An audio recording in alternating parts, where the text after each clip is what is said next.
Hello साथियों, A to Z classes में आपका स्वागत है। और आज हम वर्णभेद के एक नए टॉपिक के साथ फिर मिलेंगे। जैसे जैसे कार्य चलता रहेगा रोज़ हम इसी टाइम पे आपसे मिलते रहेंगे। कुछ लोगों को हमारी टाइमिंग नहीं पता है कि हम कितने बजे आते हैं, तो और भी जितने विद्यार्थी हैं वो टाइमिंग जान लें। हम इसी टाइम आपको रोज़ मिलेंगे। ऐसा कोई दिन नहीं जाएगा जिस दिन हम आपसे न मिलें। बहुत ही ऐसी विकट परिस्थितियां आपके साथ होंगी जिस दिन उसी दिन हम ना मिल पाए, लेकिन ऐसा कोई दिन नहीं जाएगा कि जिस दिन हम ना मिलें। तो आप A to Z चैनल पर शाम को इसी टाइम एकदम आप हमसे मिलते रहिए, ठीक। और जो भी क्लासेज हमारे चल रहे हैं अपने टाइम से वो रोज़ मिलती रहेंगी। कोई भी ऐसा दिन नहीं जाएगा जो नहीं मिलेगा। और क्लास पाने के लिए आपको क्या करना पड़ेगा भाई? सबसे पहले हमारे चैनल को लाइक करना पड़ेगा, शेयर करना पड़ेगा और सब्सक्राइब करना पड़ेगा। सब्सक्राइब सबसे ज़रूरी है, जिससे बहुत सारे वीडियो की नोटिफिकेशन आपके पास पहुंचती रहे। आपको लगता होगा कि मेरी वीडियो अच्छी है, उनकी वीडियो अच्छी है, उनकी वीडियो अच्छी है, तो सारी वीडियो अपने अपने जगह पर अच्छी है, लेकिन आपके काम की क्या चीज़ है वो मायने रखता है। तो ठीक, तो बात करते हैं। आज टॉपिक दिख रहा होगा वर्णभेद। वर्णभेद में हम बात कर रहे थे स्वरों का। स्वरों की जो मात्राएँ होती हैं, स्वर कितने होते हैं, उसके भेद कितने होते हैं, इसके बारे में पता चला था। आज हम बात करते हैं स्वरों का जो उच्चारण स्थान है। यहाँ स्वरों का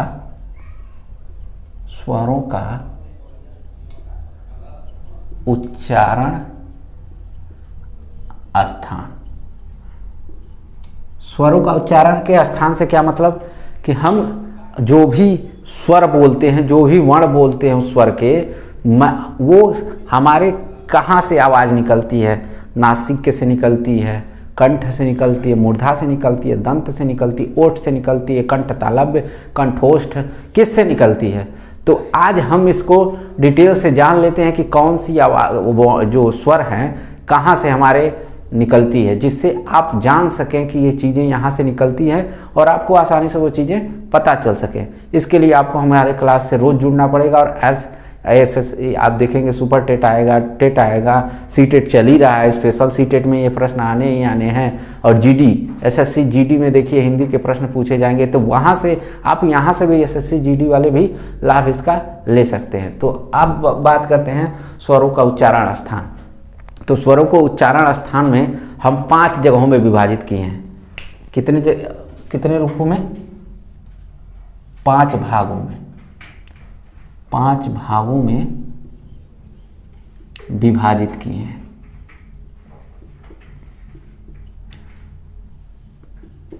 सबसे पहले प्रश्न यही पूछ देगा कि स्वरों का उच्चारण स्थान को कितने भागों में विभाजित किया गया है? तो 5 भागों में विभाजित किया गया है।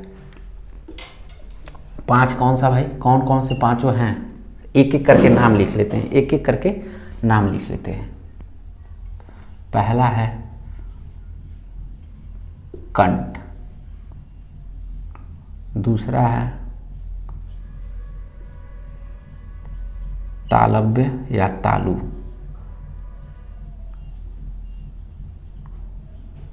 तीसरा है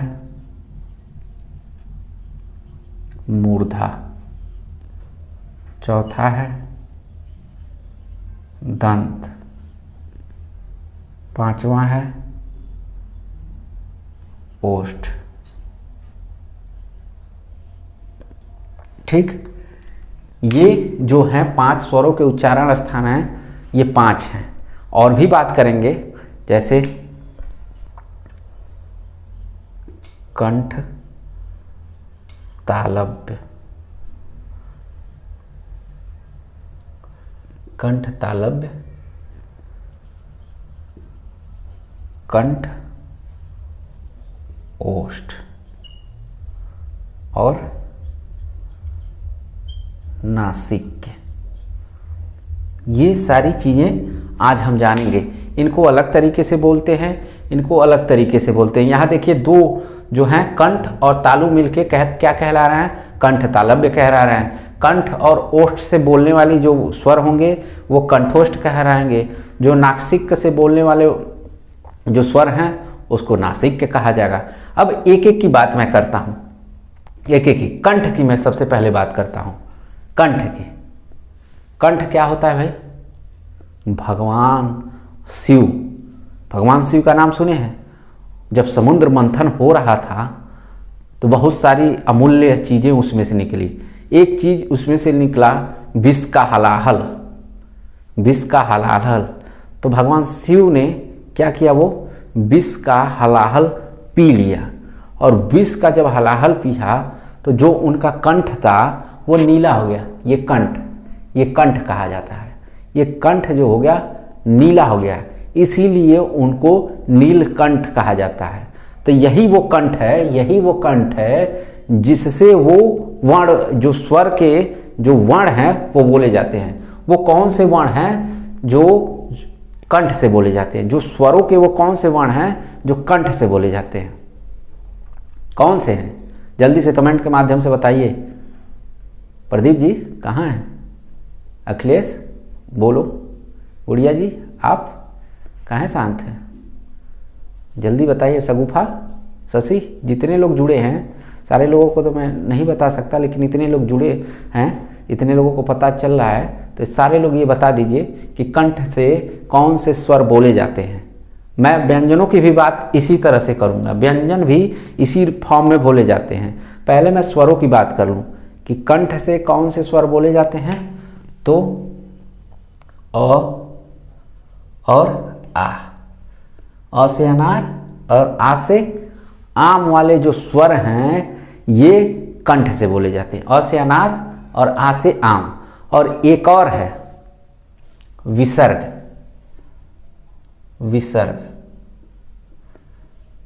विसर्ग मान लीजिए ऐसे अ के पीछे लग गया ये विसर्ग, अह, ये किस रूप में है?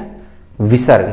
तो ये अ, आ और अह मतलब यानी विसर्ग। ये सीधा सीधा पढ़िए, अ, आ और विसर्ग ये कंठों से बोले जाते हैं। अ, आ, विसर्ग, अह। ये सीधा सीधा क्या है? यहाँ हमको स्वरों को बोलने में कंठ का प्रयोग हो रहा है। तो ये किस रूप में आ रहा है भाई? ये किस रूप में आ रहा है? ये कंठ से बोले जाते हैं। ये वर्ण जो हैं, स्वरों के जो वर्ण हैं आपको दिखाई दे रहे हैं, बहुत ध्यान से देखिएगा, ठीक। अब बात करते हैं तालु या तालव्य। एग्जाम में कोई भी लिखा रहा है तालु से बोलने वाले जो स्वर हैं या तालव्य से बोलने वाले स्वर हैं, दोनों में से कोई एक लिखा रहा है, कंफ्यूज मत होइएगा, एक ही है बात। तो जो तालव्य है इससे बोलने वाले जाने वाले कौन कौन से स्वर हैं? जल्दी बताइए।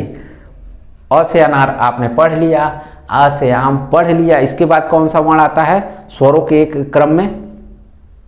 अ से अनार और आ से आम के बाद स्वरों के क्रम में अगला वर्ण कौन सा आता है?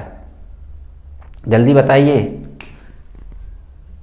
ई और ईख वाली ई, ये किससे बोले जाते हैं?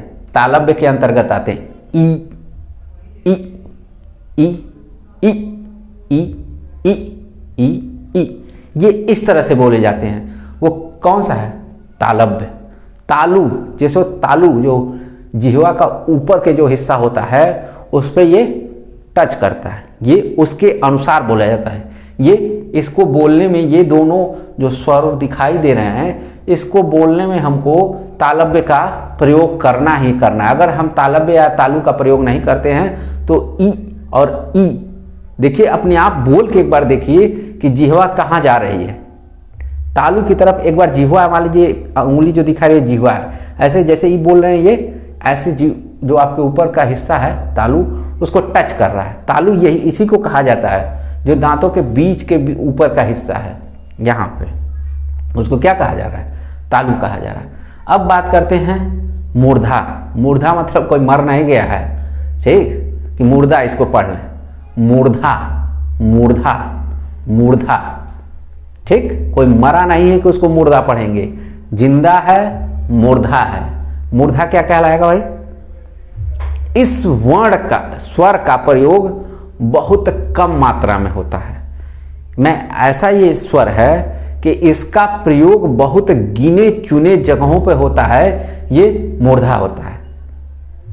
इस वर्ण का प्रयोग बहुत गिने चुने जगहों पर होता है, ये मूर्धा होता है। इसीलिए इसको मूर्धा में रखा गया है कि भाई मूर्धन्य है ये, मूर्धा है ये, इसका बहुत जगह पे यूज नहीं होता, प्रयोग नहीं होता, एक तरह से साइलेंट वे में रहता है, चुपचाप रहता है, शांत रहता है, लेकिन अपनी एक वैल्यू होने के नाते इसने भी अपना एक स्थान बनाया है, और उस स्वर ने अपना एक स्थान बनाया, उसको क्या कहा जाता है? मूर्धा। उसको क्या कहेंगे भाई? उस मूर्धा के अंतर्गत ऋषि जानते हैं ना, ऐसे ऋषि, ये मूर्धा के अंतर्गत आएगा। ठीक, मूर्धा के अंतर्गत आएगा। अब बात करते हैं दंत की। दंत में कौन से स्वर आते हैं ये आप बताएंगे, जल्दी बताइए कमेंट के माध्यम से। दंत के अंतर्गत कौन से स्वर आएंगे? दंत के अंतर्गत कौन से स्वर आएंगे? मैं आपको 10 सेकंड दे रहा हूं, 10 सेकंड के अंदर कमेंट करके बताइए, जल्दी बताइए। जितने लोग जुड़े हैं वो सारे लोग बताएं। ठीक, और अभी तक जितने लोगों ने हमारे चैनल को सब्सक्राइब नहीं किया वो चैनल को सबसे पहले सब्सक्राइब करें। और यही वीडियो मैं 10 सेकंड और दे रहा हूं, ये वीडियो जल्दी से जल्दी अपने ग्रुपों में फॉरवर्ड करिए, तो आपके बीएड ग्रुप अलग होंगे, डीएलएड ग्रुप अलग होंगे, बीटीसी ग्रुप अलग होंगे। उस ग्रुप में आपको भेजने में जाता क्या है? एक भी रुपया लग रहा है, मैं पैसे मांग रहा हूँ, कुछ मांग नहीं रहा हूँ, तो वो क्या करिए, उस ग्रुप में सेंड करने में आपको क्या जाता है? जो इसका लाभ उठा सके भाई उसको तो कम से कम दे दीजिए। ठीक, यही हमारे लिए मनोबल का काम करेगा। जितने लोग हमसे अभी देख रहे हैं, कम हो जा रहे हैं, अधिक हो जा रहे हैं, कम हो जा रहे हैं, अधिक हो, ये संख्या अधिक से अधिक बढ़ाइए। ठीक, तो ये दंत का मैंने कमेंट कहा था कि कमेंट के माध्यम से बताइए कि दंत में कौन से स्वर आते हैं। सबसे पहली बात जल्दी बताइए। ये एक दंत ऐसा होता है, इसमें स्वरों के लिए कोई स्थान ही नहीं दिया गया है, ऐसा कोई स्वर ही नहीं दिया गया है कि जो दांत को आपस में बोलने में दांत आपस में चिपकते हों, सटते हों, ऐसा कोई स्वर को स्थान ही नहीं दिया गया है जो दंत के से बोला जाए। इसीलिए कहा जाता है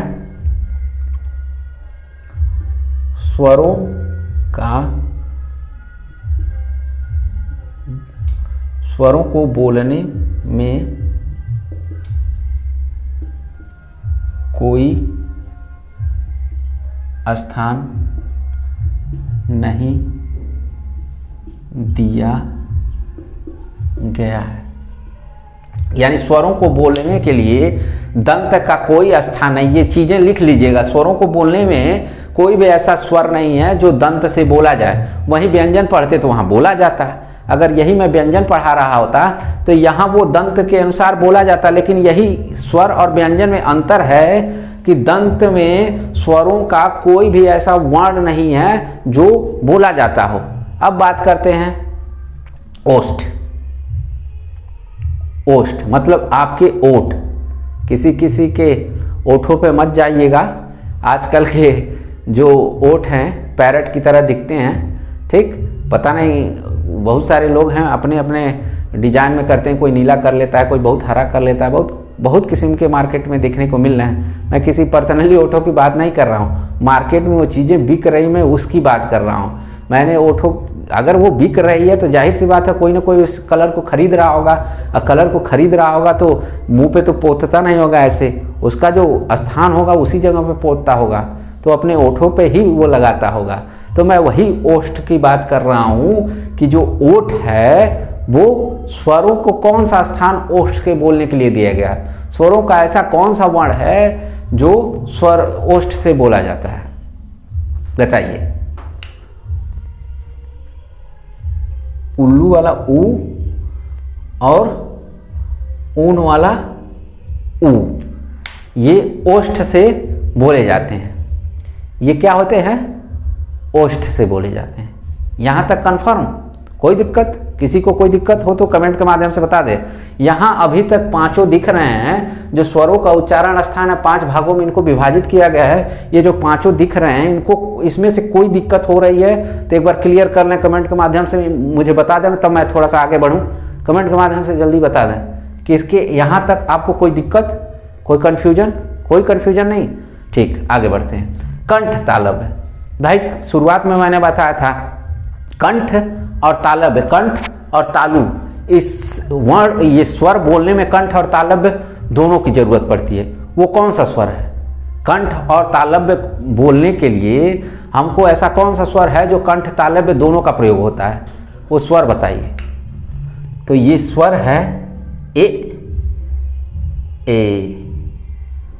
ये कंठ तालव्य से बोला जाने वाला ये वर्ण है, ठीक। जो स्वर दिखाई दे रहा है ए, ये कंठ तालव्य से बोला जाता है। इसको कंठ से बोलना जाए, तालव्य से भी, दोनों का प्रयोग होने के बाद ये निकलता है। जो ए है, ये कौन कौन से वर्ण से मिलके बना है भाई? जो वर्ण हैं, स्वरों के वर्ण हैं, ये कौन कौन से वर्णों से? अ प्लस ई, ये दोनों मिलता है तो ये ए बनता है। अब ये वाला ए, एड़ी ऐनक, जल्दी बताइए।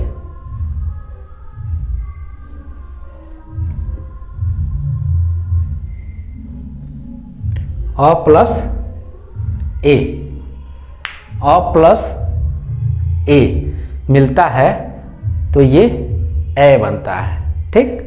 यहाँ तक कन्फर्म। कंठ तालव्य से बोलने जाने वाले जो स्वर होंगे ए होंगे। अगर पूछा जाए कि किस किस से ये मिल के बनते हैं तो आप बता सकते हैं कि ये जो विजाति हैं अलग अलग स्वरों के मेल से मिल के बनते हैं ना। विजाति का मतलब अलग अलग स्वरों के मेल से ये विजाति हो जाते हैं। ये अलग स्वर है, सजाती है, ये विजाति हो जाते हैं। अलग अलग दोनों स्वर है ना, तब जाके ये चीज़ें बन रही। अब बात करते हैं कंठोष्ठ। कंठोष्ठ से कौन से स्वर बोले जाते हैं? कंठोष्ठ, कंठ भी ओठ भी, कंठ भी ओठ भी, कंठ भी ओठ भी, इन दोनों के मिलाप से कौन से स्वर बोले जाते हैं भाई? ओ और औ। ओ, ओखल वाला ओ और औरत वाला औ। ओखल वाला ओ और औरत वाला औ, ये दोनों किससे बोले जाते हैं? कंठ और ओष्ठ। यानी ये वर्ण बोलने में, आपको ये स्वर बोलने में कंठ और ओष्ठ दोनों की जरूरत पड़ती है, इसलिए ये कंठोष्ठ के अंतर्गत आते हैं। कंठोष्ठ मतलब इसको रखेंगे अ प्लस उ बराबर क्या होगा? ओ, ठीक। अब इसका बताइए, इसको किस में रखें? औ को।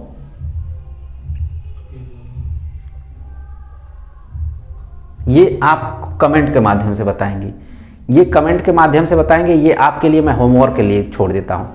आप मेरा जो कमेंट सेक्शन है ना, आप थोड़ा सा वर्क तो उस पर करिए।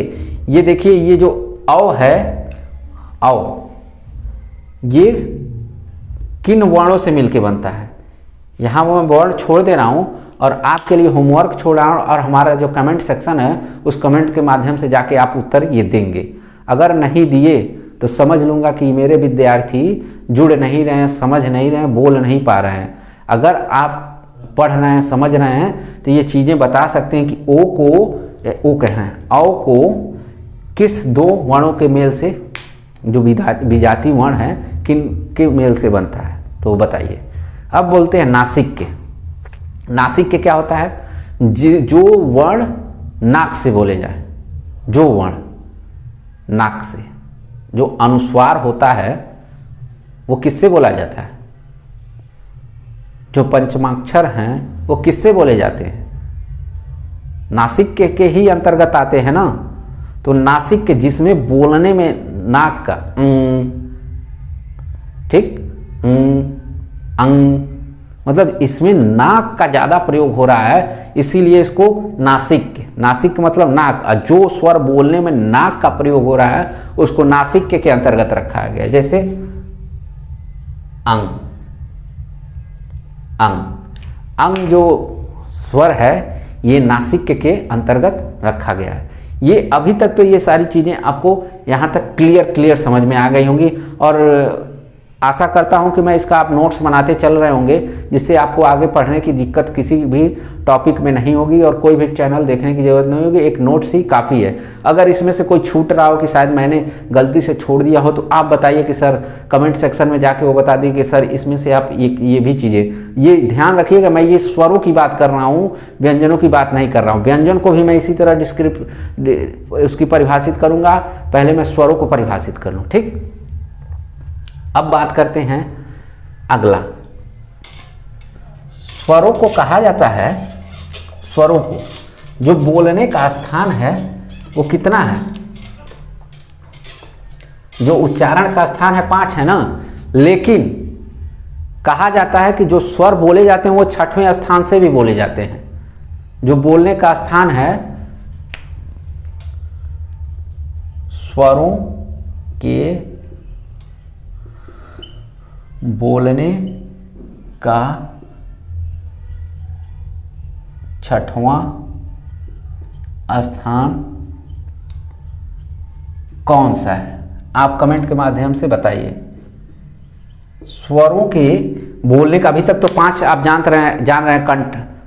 कंठ, तालु, मूर्धया, दंत, ओष्ठ। कंठ, तालु, मूर्धया, दंत, ओष्ठ। कंठ, तालु, मूर्धया, दंत, ओष्ठ। इसके बारे में जान रहे हैं कि 5 उच्चारण स्थान हो गए। ये 6वां कहाँ से आ गया, इसके बारे में तो मैंने ना कभी सुना न जाना, लेकिन 6वां आप सुनते भी हैं और शायद आपको जानकारी हनुमान जी की तरह मुझे बस बताना होगा कि वो स्वर हैं कौन से, ठीक। लेकिन वो स्वर में ना काउंट होंगे ना व्यंजन में, इसीलिए उनको एक तरह से अलग रखा जाता है और उनको भी एक बोलने का एक स्थान दिया गया है, ठीक। ना वो स्वर में काउंट होते हैं ना व्यंजन में काउंट होते हैं, ठीक। वो क्या कहलाएंगे भाई?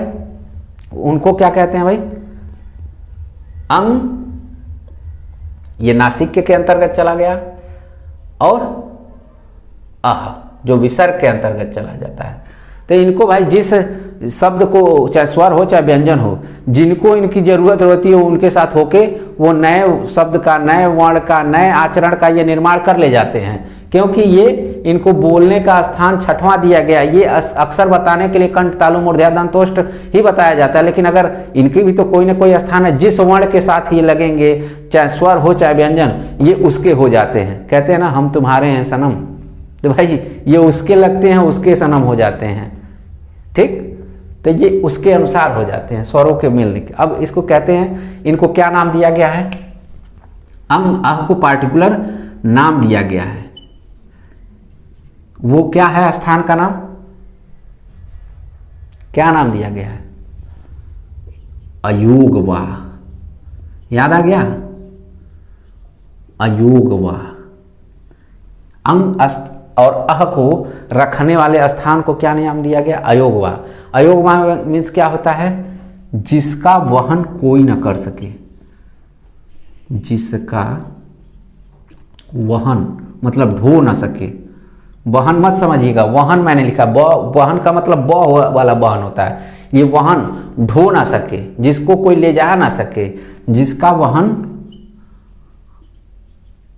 कोई न कर सके, ये इसका अयोगवाह का शाब्दिक अर्थ होता है। अयोगवाह का शाब्दिक अर्थ क्या होता है? जिसका वहन कोई ना कर सके, जिसको कोई ना ढो सके, जिसको कहीं दूर ना ले जा सके।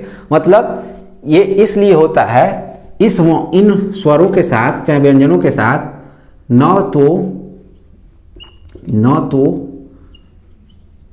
स्वर की आवश्यकता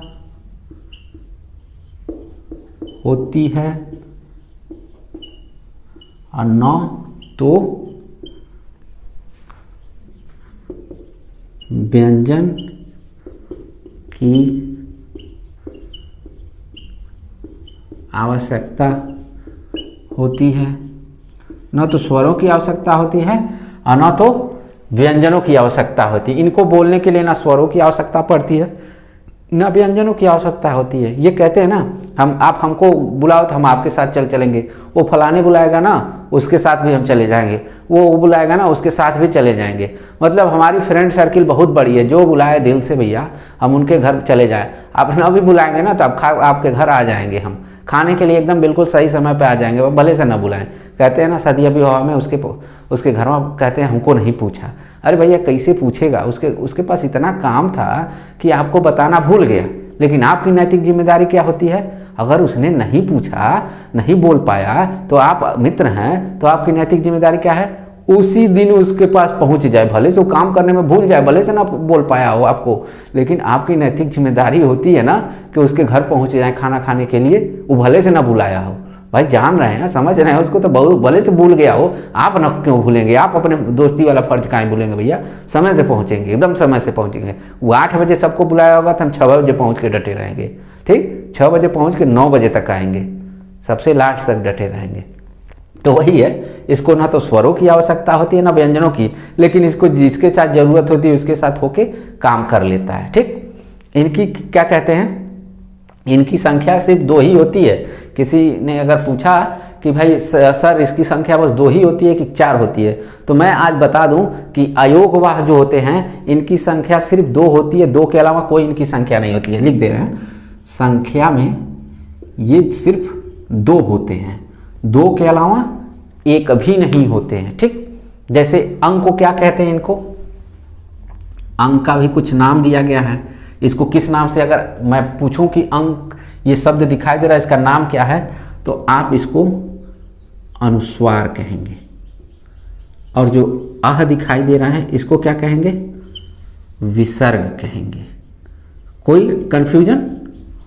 जो अंग दिखाई दे रहा है ये अनुस्वार कहलाता है, और जो अह कहलाता है वो विसर्ग कहलाता है। पार्टिकुलर देखिए नाम है, आपका नाम क्या है, प्रदीप नाम है, गुड़िया नाम है, अनूप नाम है, ठीक। ये बहुत सारे नाम यहाँ पे स्क्रीन पे चल रहे हैं, दिखाई दे रहे हैं, तो वो टीम काम कर रही है, तो वो बता रही है कि ये सारे लोग चल रहे हैं, तो आप इसका भी नाम है पार्टिकुलर, इन सबों का भी उसका नाम, जो ये स्वर दिखाई दे रहा है चाहे व्यंजन दिखाई दे रहा है, जिस दोनों के साथ ये होता नहीं, तो इसीलिए मैं ना स्वर में काउंट करता हूँ ना व्यंजन में, लेकिन दोनों में साथ लग जाते हैं तो दोनों में काम चल जाता है। तो इसका नाम अनुस्वार है, इसका नाम विसर्ग है। और एक और बात, एक आगत वर्ण होता है, आगत, आगत, आगत, आगत स्वर क्या होता है भाई, जल्दी बताइए। आगत वर्ण जो होता है उसको किस तरह से अक्सर आप प्रयोग करते हैं, इसको भूल चूक से चंद्रबिंदु के रूप में ले लेते हैं। जो आगत वर्ण है इसको भूल चूक से आप उर्दू ले लेते, विषय चंद्रबिंदु का ले लेते हैं, अर्ध स्वर को ले लेते हैं, तो आप क्या कहते हैं, आगत स्वर। आगत स्वर में क्या होता है, सबसे पहले ये जान लीजिए, आगत स्वर यह फारसी भाषा का शब्द है। ये फारसी भाषा का जो शब्द है, ठीक ना, ये फारसी भाषा का, जैसे हिंदी जो पार्टिकुलर शब्द है वो किस भाषा का है, वो भी फारसी का है ना, ध्यान रखिएगा। हिंदी जो पार्टिकुलर शब्द है वो भी फारसी का है, और जो आगत स्वर दिख रहा है वो भी फारसी का है। आगत का सिंबल क्या है, कैसे लिखते हैं, आगत हो गया। देखिए ये वाला जो सिंबल दिख रहा है, ये वाला जो सिंबल दिख रहा है आगत, इसको लिखने की क्या जरूरत पड़ी। हिंदी के कुछ वर्ण ऐसे हैं, जो स्वर में व्यंजन दोनों मिला के बात कर रहा हूं, कुछ वर्ण ऐसे हैं जिनमें इनको लिखने की आवश्यकता पड़ी। जैसे ऑफिस कैसे लिखते हैं, जैसे में ऑफिस कैसे लिखते हैं, आगत स्वर के अंतर्गत है। ऑफिस, फिस, ऑफिस, ऐसे, ये अगर ऐसे ऑफिस लिखा हुआ है तो गलत है भैया, ये जान लीजिए। अगर ऐसे ऑफिस शब्दों के हिसाब से तो बिल्कुल सही दिख रहा होगा, लेकिन लिखने के हिसाब से बिल्कुल गलत है। इसको अगर जब तक आगत स्वर ना लगे तब तक ये हो नहीं सकता है। तो आगत यहीं पे ऐसे देखिए, चंद्रबिंदु की तरह सिंबल होता है। चंद्रबिंदु में ऊपर एक बिंदु होती है, इसमें बिंदु नहीं होता, यही अंतर होता है। जैसे ऑफिसर, ऑफिसर, ऑफिसर को कैसे लिखते हैं, ऑफिसर को कैसे लिखते हैं, ऐसे। ऑफिसर ने सिंपली आपने लिख लिया, काम चल गया। नहीं भैया, इसको भी ऐसे ही ऑफिसर। पीएचडी करते हैं बहुत सारे आपके आसपास जानने वाले, पहचानने वाले, चाहे नहीं जानने वाले, एक देखते होंगे कि वो पीएचडी करते हैं किसी भी सब्जेक्ट के, चाहे वो साइंस के हो, चाहे किसी भी बीटेक एमटेक जिस जो भी किए हों, आर्ट के हों, पर्टिकुलर हर विषय में पीएचडी होती है। उस पीएचडी करने के बाद एक उपाधि मिलती है, उस उपाधि को डॉक्टर कहते हैं। डॉक्टर, सुई लगाने वाला डॉक्टर नहीं, ये अगर डॉक्टर लिख दिया गया, ये वाला डॉक्टर, देखते होंगे कि डॉक्टर साहब के पास जाते हैं तो डॉक्टर फलाने, डॉक्टर, तो इस तरह का वो डॉक्टर होगा। लेकिन अगर किसी फिलॉसफी वाले के पास चले जाएंगे, किसी भी बेस में, सुई लगाने वाला ही सिर्फ डॉक्टर लिखता है ये कोई जरूरी नहीं है। जो अपने विषय में विशेषज्ञ है वो भी डॉक्टर लिखता है। डॉक्टर जो सुई लगाने वाला है वो अपने विषय में विशेषज्ञ, जो मेडिसिन देता है वो अपने विषय में विशेषज्ञ है। लेकिन यहाँ पे साहित्य वाले, बीटेक वाले, एमटेक वाले, साइंस वाले, वो भी पीएचडी करते हैं और पीएचडी अवार्ड होने के बाद ये डॉक्टर मिलता है। लेकिन ये वाला डॉक्टर जहाँ लिखा मिलेगा समझ लीजिएगा कि सुई लगाने वाला है, लेकिन जहाँ चंद्रबिंदु लिखा रहेगा उस समझ लीजिएगा कि डॉक्टर है। एक बार इसी तरह शादी विवाह का जो कार्ड आया था तो वो लड़के के पक्ष वाले समझ ही नहीं पाए कि ये डॉक्टर हैं कौन से, क्योंकि जो प्रिंटिंग करने वाला था ना, प्रेस वाला क्या जानता है, उसको क्या पता कि सुई लगाने वाला और साहित्य वाला दोनों पीएचडी अवार्ड होने के बाद, एक डॉक्टरी पढ़ने के बाद दोनों डॉक्टर लिखते हैं। उस बेचारे को क्या पता, वो तो प्रिंट करके छाप के दे रहा था। वो बेचारे साहित्य वाले थे, साहित्य से उन्होंने पीएचडी की थी और उनको उपाधि अलाट हुई थी। तो वो ये वाले थे, ये वाले आगत वर्ड वाले। और वो क्या किया था, आगत वर्ड को हटा दिया था। अच्छा भैया, आगत वर्ड को हटा दिया तो बहुत सारे लोगों के पास जाएगा तो वो सोचेंगे अरे लड़का एमबीबीएस एमडी है क्या, हाँ एमबीबीएस एमडी है क्या। देखिए एक आगत वर्ड से ऐसी चीज़ें हो रही हैं। बेचारा डॉक्टर का वो प्रिंट वाला नहीं समझा, वो समझा ऐसे डॉक्टर होते होंगे, वो पीएचडी कहाँ जाने का बंदा, उसको तो बस छापने वाला काम है। बस यह चीज़ें वो नहीं समझ पाया कि आगत इसको कहा जाता है। तो ये डॉक्टर जो होंगे ये साहित्य वाले, जिन पे आगत होगा। कॉलेज कैसे लिखते हैं, कॉलेज नॉर्मली आप कॉलेज ऐसे ही लिखते होंगे, दावा है मेरा कि नॉर्मली कॉलेज ऐसे ही लिखते होंगे, नॉर्मली कॉलेज ऐसे ही लिखते होंगे। इसमें जितने लोग व्यूअर हैं मेरे, वो सारे लोग ऐसे ही लिखते हैं। लेकिन कॉलेज लिखने का जो तरीका होगा वो आगत वर्ण में देखेंगे, यहाँ पे आगत होगा। एक नटवा होता है, नटवा ऐसे लिखते हैं, नटवा ऐसे लिखते हैं, आपको सिंपल दिख रहा होगा नटवा।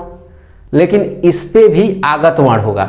आगत का मतलब आ लगा होगा, उसी के ऊपर वो उसका सिंबल होगा, आ के ऊपर ही सिंबल होगा। मैं नौ पर क्यों नहीं लगा दे रहा हूँ, नौ पर क्यों नहीं, ट पर क्यों नहीं लगा दे रहा हूँ, मैं ले पर क्यों नहीं लगा दे रहा हूँ, जौ पर क्यों नहीं लगा दे रहा हूँ, फी पर क्यों नहीं लगा दे रहा हूँ, सौ पर क्यों नहीं लगा दे रहा हूँ। मतलब ये वर्ड होगा ही होगा, इसी के ऊपर वो आगत वर्ड होगा, इसी को आगत वर्ड कहा जाता है। और आ ही इसमें होगा। तो आ टाइप का दिख कौन रहा है, वाह ना, तो इस पे कौन से पे लगाऊं, इस पे ही लगाऊंगा आगत चिन्ह। तो आई होप यहाँ तक आपको समझने में कोई दिक्कत नहीं है। कहीं कहीं आप कहेंगे कि स्वरों को बोलने का जो उच्चारण स्थान आता है 5 होता है, बिल्कुल सही, वो होता ही होता है। लेकिन अगर पूछे कि 6वां स्थान कौन सा आता है उच्चारण की दृष्टि से स्वरों को बोलने का, तो आप कहेंगे अयोगवाह जो होता है वो 6वां स्थान होता है। अयोगवाह में 2 ही वर्ण रखे गए, अंग और अह। उन वर्णों का भी नाम दिया गया, अनुस्वार नाम दिया गया, विसर्ग। अब अयोगवाह होता क्या है, तो अयोगवाह न तो स्वरों के साथ जोड़े जाते हैं, न तो व्यंजनों के साथ जोड़े जाते हैं। ठीक, तो आई होप ये चीज़ें आपको समझ में आई होंगी। आगत स्वर भी आपको समझ में आ गया कि यह फारसी भाषा का शब्द है, जैसे हिंदी फारसी भाषा का शब्द है। आगत वर्ड भी समझ में आ गया, जैसे उदाहरण के माध्यम से मैंने बता दिया कि कहाँ आगत वर्ड चिन्ह जो होता है वो लगता है। आई होप ये क्लास आपको समझ में आई होगी। अगर क्लास आपको समझ में आ गई तो एक बार और कह रहे हैं कि हमारे चैनल को सब्सक्राइब, लाइक, शेयर सब कर दीजिए भाई, जितना हो सके। काहे छुपा के रखते हैं क्लास को, अधिक से अधिक लोगों को शेयर करिए। तो धन्यवाद।